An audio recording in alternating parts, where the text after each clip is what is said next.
জুলাই গণ অভ্যুত্থানের এই অকুতোভয় শহীদদেরকে পাশাপাশি স্মরণ করছি জুলাই গণ অভ্যুত্থানের সকল শহীদ এবং আহত যোদ্ধা যারা রয়েছেন এবং যারা যে কোনোভাবে আত্মত্যাগ করেছেন। তো জগন্নাথ বিশ্ববিদ্যালয় বাংলাদেশের ঐতিহ্যবাহী একটি শিক্ষা প্রতিষ্ঠান, 100 বছরের উপরও ইতিহাস এই শিক্ষা প্রতিষ্ঠানের, জগন্নাথ স্কুল থেকে জগন্নাথ কলেজ, পরবর্তীতে বিশ্ববিদ্যালয়।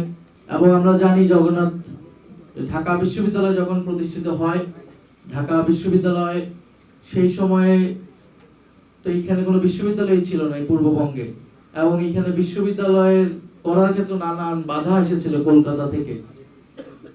ফলে এই পূর্ববঙ্গের যারা কৃষক, মুসলমান, নিম্নবিত্ত হিন্দু, নিম্নবর্গের হিন্দু, এই অঞ্চলের গরিব মানুষের জন্য তাদের অর্থনৈতিক, রাজনৈতিক, সাংস্কৃতিক নেতৃত্ব বিকাশের জন্য একটা বিশ্ববিদ্যালয়ের প্রয়োজন ছিল। সেই জায়গা থেকে ঢাকা বিশ্ববিদ্যালয় প্রতিষ্ঠা হয়। কিন্তু ঢাকা বিশ্ববিদ্যালয় প্রতিষ্ঠার পিছনে বড় একটা কন্ট্রিবিউশন ছিল সেই সময় তৎকালীন জগন্নাথ কলেজে। আমরা জানি জগন্নাথ কলেজ এবং ঢাকা কলেজ তাদের অনার্স মাস্টার্স বন্ধ করে দেওয়া হয়েছিল। তাদের অনেক লাইব্রেরি থেকে শুরু করে গবেষণাগার যা কিছু ছিল এবং অনেক শিক্ষার্থীকেও ট্রান্সফার করানো হয়েছিল। এটা আমি এই কারণে বললাম যে ঢাকা বিশ্ববিদ্যালয়ে বাংলাদেশের ইতিহাসে একটা বড় ঘটনা এবং একটা ভূমিকা রাখছে, এবং ঢাকা বিশ্ববিদ্যালয় সেটা ব্যাকও পাইছে, বা ঢাকা বিশ্ববিদ্যালয়কে সেই সম্মান মর্যাদা ইতিহাসে বিভিন্ন সময় যারা পাইছে। কিন্তু জগন্নাথ বিশ্ববিদ্যালয়ের কাছে এই জাতি আমি মনে করি ঋণী, তৎকালীন জগন্নাথ কলেজের কাছে ঋণী। তারা যে কন্ট্রিবিউশন করছে তারা কিন্তু সেটা এখনো ব্যাক পায় নাই। এবং আমরা জগন্নাথ বিশ্ববিদ্যালয়ের শিক্ষার্থীদের এই বঞ্চনা, বৈষম্য, ক্ষোভের কথা দীর্ঘদিন ধরেই শুনে আসছি।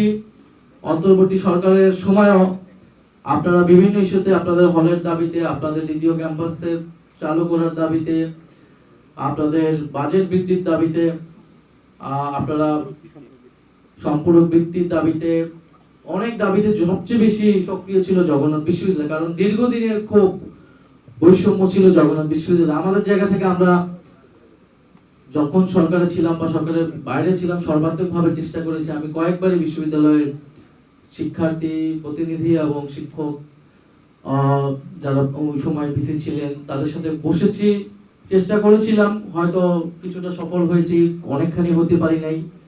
তো আপনাদের এই সরকারের প্রতিও আমাদের আহ্বান থাকবে যে জগন্নাথ বিশ্ববিদ্যালয়কে যাতে বিশেষ গুরুত্ব দেওয়া হয়।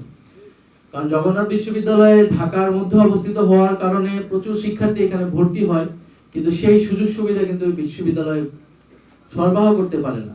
ঢাকার মধ্যে আমরা যদি আরেকটা বিশ্ববিদ্যালয়, উন্নত মানের বিশ্ববিদ্যালয় হিসেবে জগন্নাথ বিশ্ববিদ্যালয়কে গড়ে তুলতে পারি, আমি মনে করি এটা বাংলাদেশের উচ্চ শিক্ষার ক্ষেত্রে বড় একটা কন্ট্রিবিউশন রাখবে। সেই সম্ভাবনা, সক্ষমতা জগন্নাথ বিশ্ববিদ্যালয়ে রয়েছে, শুধু রাষ্ট্রীয় পৃষ্ঠপোষকতা প্রয়োজন। তো এবার শিক্ষা খাতে কিন্তু শিক্ষা সেক্টরে বাজেট বৃদ্ধি হয়েছে এবং সরকার খুব গৌরব করে এটা বলছে, কিন্তু জগন্নাথ বিশ্ববিদ্যালয়ে বাজেট বৃদ্ধি হয় নাই, তো উল্টো কমছে কিছুটা। তো আপনারা আমরা আপনাদের এই সকল দাবি সমর্থন করি, সংহতি জানাই, এবং যারা বর্তমানে আছেন দায়িত্বে এবং যে সকল ছাত্র সংগঠন আছেন, আমরা আশা করব যে জগন্নাথ বিশ্ববিদ্যালয়ের স্বার্থের প্রশ্নে সকলে ঐক্যবদ্ধ থাকবেন।